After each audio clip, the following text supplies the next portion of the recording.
जब धर्मदास जी बहुत व्याकुल हो गए थे। धर्मदास जी को आप खूब समझते होंगे।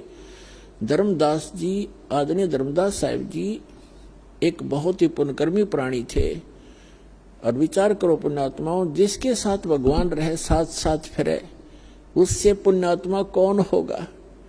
साथ रहे, लेकिन हम समझ नहीं सक पाए, क्योंकि परमात्मा कहते मैं रोअत हूं सृष्टि को, सृष्टि रोए मोहे। और गरीबदास इस योग को समझ नहीं सकता कोई। धर्मदास जी के साथ भगवान रहे और ऐसे ऐसे लीला करके दिखाई जो भगवान ही कर सकता और कर ही नहीं सकता। और फिर भी बुद्धि काम ना करी। धर्मदास जी की आंखों देख भी आ कि वहां से सचमुच ये परमात्मा है।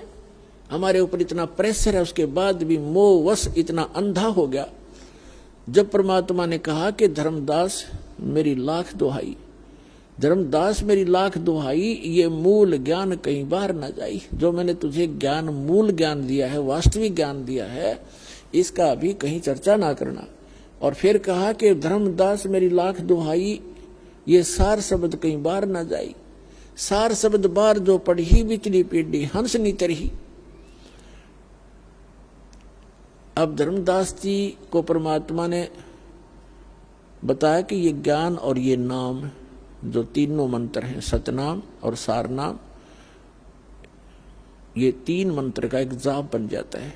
ये आप किसी को नहीं बताना, खुद मंत्र जाप कर ले और इससे मोक्ष होगा। इसके बगैर मोक्ष नहीं हो सकता प्राणी का।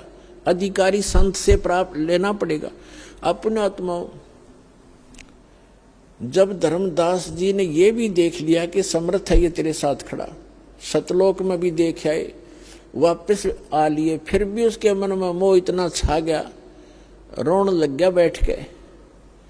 परमात्मा ने कहा क्यों मायूस हो गया भाई भगत। तब वो क्या कहता है कि भगवान आपने स्पष्ट कर दिया कि इन मंत्रों के बगैर मोक्ष नहीं। ये जो मंत्र आप बता रहे हो, सतनाम और ये सारनाम, ये तीन मंत्र का जाप है, इसके बगैर मोक्ष नहीं। और ये मेरे बच्चे, आपने मेरे को 42 पीढ़ी का जो है ना वरदान दे दिया, 42 पीढ़ी मेरा वंश चलेगा, तो मेरे बच्चे पार कैसे होंगे। यूं कहकर रोने लग गया। तब परमात्मा ने कहा कि धर्मदास तू अंधा मत हो। यदि ये ज्ञान और ये नाम आपने इनको बता दिया, आने वाले समय में तेरे इस पंथ में तेरे वंशजों को काल ठगेगा और इनको भ्रमित कर लेगा। अपने दूत भेजेगा, उन दूतों को ये हाथ लग गए मूल मंत्र, तो बिचली पीढ़ी मैं सबको पार करूंगा विश्व को, तो ये पार नहीं हो पाओगे भाई। मेरा मिशन खराब हो जाएगा, मेरा सारा दाव नष्ट हो जाएगा जो मैं लगाना चाहता हूं।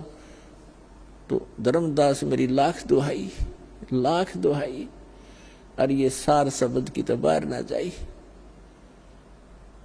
अब धर्मदास जी बहुत दुखी हो गया। परमात्मा ने सोचा यू काम बिगाड़ेगा, यू डोबेगा, कहानी मेरी बनी बनाई। तो परमात्मा ने प्रेरणा की उस दिन, उसके अंदर प्रेरणा की, और उसने कहा कि भगवान मैं बहुत अंधा हो चुका हूं, मोहवश मेरे बस की बात नहीं रही। परमात्मा बोल मुझे सतलोक भेज दो भगवान, मुझे सतलोक, वह धुन लगा दी दाता ने, चल तुझे सतलोक भेजते हैं। जगन्नाथपुरी में एक प्रेरणा की परमात्मा ने उसको कि अगर ये यहाँ रहेगा बच्चों में, इसकी ममता नो की नो बनी रहेगी, यूं काम बिगाड़ देगा, सारा यूं नाम बता देगा। और इसके बताया हुआ नाम ने काम तो करना नहीं, क्योंकि अधिकारी नहीं, क्योंकि परमात्मा ने धर्मदास जी को आगे नाम देने का आदेश नहीं दिया था। केवल 5 नाम जो प्रथम मंत्र के यही दिया करते थे, इनका आदेश था। धर्मदास जी के लड़के जो परमात्मा के आशीर्वाद से हुआ था, कबीर जी के आशीर्वाद से, चूड़ामणि जी, उसको भी स्वयं ही दीक्षा दी थी, स्वयं ही उसको आगे नाम 5 नाम देने का गुरुपद प्राप्त कराया था। 5 नाम कौन से? जो आपको प्रथम मंत्र में दिए जाते हैं, फर्स्ट एंड लास्ट छोड़ के। फर्स्ट एंड लास्ट उस में नहीं दिया जाता था। अब ये लंबी कहानी है, बार बार सत्संग सुनोगे तब आपको पता चलेगा कि प्रथम और लास्ट मंत्र उस समय क्यों नहीं दिया जाता था। ये सत्संगों में बताया जाएगा, लेकिन अब विषय दूसरा है। तो कबीर परमेश्वर जी ने कहा कि धर्मदास, मैं चारों युग में आता हूं और प्रत्येक प्राणी को जो एक बार मेरी शरण में आ गया उसको पार करके ही छोड़ता हूं। और जब मैं एक बार जब समुद्र ने जगन्नाथ के मंदिर को बनने नहीं दिया था, ईर्ष्यावश 6 बार उसका 5 बार उसको खत्म कर दिया था, बने बनाए मंदिर को, जगन्नाथपुरी के मंदिर को, तो उस समय मैंने स्वयं आकर के एक संत रूप धारण करके और वहां बैठा था समुद्र के किनारे, और समुद्र ऐसे उठ कर रहा था, 40 फुट के करीब ऊंचा उठ के ऐसे पूरा पहाड़ की तरह आगे को बढ़ रहा था। जैसे साइक्लोन आ जाती है, समुद्री तूफान बोलते हैं, वो सब कुछ तहस नहस कर देता है। तो मैंने ऐसे कर दिया था, मेरी शक्ति के सामने समुद्र वहीं का वहीं जाम हो गया था, एज इट इज। और फिर विपर रूप धारण करके समुद्र का देव आया था, उसने मुझसे याचना की कि मैं समुद्र तोड़ने जा रहा हूं, मुझे जाने दे। तब मैंने उससे कहा कि मंदिर तोड़ने जा रहा हूं, मुझे जाने दे। तो मैंने उसको भाई कह दिया था कि अब तू इधर नहीं जा सकता समुद्र, मैंने राजा को वचन दे दिया है जो मंदिर बनवा रहा है, आप जा सकते हैं।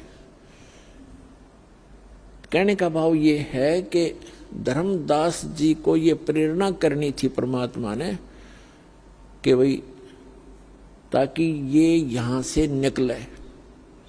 तो धर्मदास जी कहने लगे, जी वो स्थान अब भी है जहां आपने ये समुद्र रोका था? परमात्मा ने कहा कि हां अब भी है, मैं देखना चाहता हूं महाराज, मुझे दिखा दो। परमात्मा चाहो थे कि यहां से निकले इस गंध से। अब वहां जाने में यानी बांधवगढ़ से और उड़ीसा जाने के लिए चल पड़े, 3-4 दिन में पहुंचे, जाकर के पैदल चल पड़े। अब वहां जाकर के परमात्मा ने ज्ञान दिया, उसको नए सिरे से समझाया कि भले आदमी कहाँ से आया था तू, क्या ये वंशज तेरे साथ रहेंगे? आज ये यहाँ जन्मे हैं, चलो कल इसकी मृत्यु होगी, बनमाने जाके नाइजीरिया में जन्म ले लें, तेरे कहाँ से हो गए भले आदमी? एक लेवा एक देवादूतम, जैसे सुखदेव ऋषि ने अपने पिता व्यास जी से कहा था कि एक लेवा एक देवादूतम, कोई किसी का पिता नहीं पुतम, ऋण संबंध जुड़ा एक ठाठा, अंश में सब 12 बाटा। आज तेरे परिवार है, कल पता नहीं कहाँ जन्म लेंगे। और वो कहाँ है आज? कोई मुसलमान के घर जन्म है, किसी का ईसाई के घर जन्म है, किसी का किसी के घर जन्म है, और आज वो तेरे घर आ रहे हैं। उसके बाद आपका संस्कार पूरा करके कोई कहीं जाएगा, कोई कहीं जाएगा, 12 बाट हो जाएंगे। तो समझा नहीं, इतना सारा बन तेरे साथ 50 साल हो गए माथा मारते ने, और तू वहीं का वहीं खड़ा है। तब इतनी दूर पहुंच गया जब यहाँ से, और वहां जब ये ज्ञान नए सिरे से सुना तो पहले भी करता, लेकिन 10-20 बार इस सत्संग ने सुनकर ये मन पक जाता है। और नो सोचा बस मैंने सब कुछ ज्ञान हो गया, खाक ज्ञान हो गया। इस ज्ञान को तो अंतिम सांस तक आधार बनाना पड़ेगा, सत्संग सुनते रहना पड़ेगा। 4 बात सीख कर वक्ता बन गए, यहाँ से सुनकर आप कहने लगे, बनाने बताने लगे, क्योंकि ये ऐसा ज्ञान है, इस ज्ञान को सुनकर आम आदमी प्रशंसा करने लग जाएगा, और वह फिर उसको वो प्रशंसा ले डूबेगी प्राणी को। तो यह प्रभुता की भूख भी जीव का नाश का कारण बन जाती है। धर्मदास ने सोच बैठा था मैंने सारा ज्ञान हो गया, वहां जाकर पता चला, कहने लगा जी मैं तो वहीं खड़ा था जहां से चला था, आपने मेरी आंख खोल दी भगवान। हे परमात्मा मुझे यहां से भेज दो, न मैं भी इस दलदल में फिर फंसूंगा। तब धर्मदास जी ने जीवित समाधि ली वहां पर कि मन भेज दो दाता। परमात्मा बोले ठीक है, बैठ इस गुफा में। आगे पत्थर ला दिया, वो तो मालिक ने भेजना ही था, भेज दी उसकी आत्मा। उससे पहले धर्मदास जी को संतुष्ट किया, कहा कि भाई देखो धर्मदास जी को फिर भी रह कर बातें याद आव थी, अग जी दया करियो आप। तो परमात्मा ने कहा था कि धर्मदास जी ने कहा कि भगवान आप कह रहे हो कि बिचली पीढ़ी जब आवेगी, कलयुग 5505 बीत जाएगा, 5505 वर्ष, उस समय बिचली पीढ़ी का समय होगा, तब ये जीव पार होंगे। तब धर्मदास जी ने कहा कि परमात्मा आज तो आप बता रहे हो कि कलयुग डे बाय डे बिगड़ेगी बात सारी, दिन प्रतिदिन लोगों की वृत्ति खराब होती जाएगी कलयुग में, और जब घोर कलयुग आओगा तब तो सब लुटेरे हो जाएंगे, शराबी कवाबी हो जाएंगे। तो परमात्मा 600-500 वर्ष पहले आगे जब ये समय आएगा, उस समय तो लोग और ज्यादा बिगड़ जाएंगे, तब कैसे पार होंगे वो, और मेरे वंशज कैसे पार होंगे। तब परमेश्वर कबीर जी ने कहा था कि भाई ये 12 पंथ चलेंगे काल के, और 12वां पंथ गरीबदास का होगा, और उस गरीबदास के द्वारा मैं अपनी महिमा की वाणी पुनः प्रकट कराऊंगा, और उस गरीबदास वाले पंथ में आगे चल के धर्मदास मैं स्वयं आऊंगा, और मैं फिर उनको सबको पार करूंगा। बेशक किसी की कैसी ही वृत्ति हो जाएगी, क्योंकि बगैर ज्ञान के तो आत्मा, ये जीव गलती पे गलती करता ही रहता है। जब इसको ज्ञान हो जाएगा फिर ये हाथ भी नहीं लाओगा उन बुराइयों को जो भक्ति बाधक होंगी। तो मैं स्वयं जाऊंगा, उन सबको फिर से नए सिरे से ज्ञान दूंगा, और धर्मदास सतयुग जैसा माहौल बनाऊंगा पूरे विश्व में, और मैं सतनाम दूंगा, सारनाम दूंगा, सब शिक्षित करूंगा पहले। और कलयुग इसीलिए बनाया है ये कि इसमें मशीनरी युग होगा, और ऐसे उपकरण बनाए जाएंगे, सबको शिक्षित करूंगा, और फिर मेरे बच्चों को मैं अपनी पहचान कराऊंगा, सब सदग्रंथों से भगवान की महिमा का वर्णन कराऊंगा, और सबको पार करूंगा। तेरे वंशज भी पार हो जाएंगे। तेरे को 42 वंश का आशीर्वाद इसलिए दिया है कि सभी अच्छी आत्माएं तेरे घरों में जन्म लेंगी, और जब वो मेरी शरण में आएंगी, नाम ले लेंगे तो पार होंगे, नाम ना लेंगे तेरे क्या कोई भी पार नहीं होगा।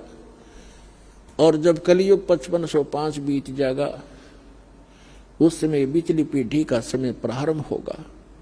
उस समय सारे विश्व को पार करूंगा, सतनाम का और सार नाम का सब जगह बोलबाला होगा।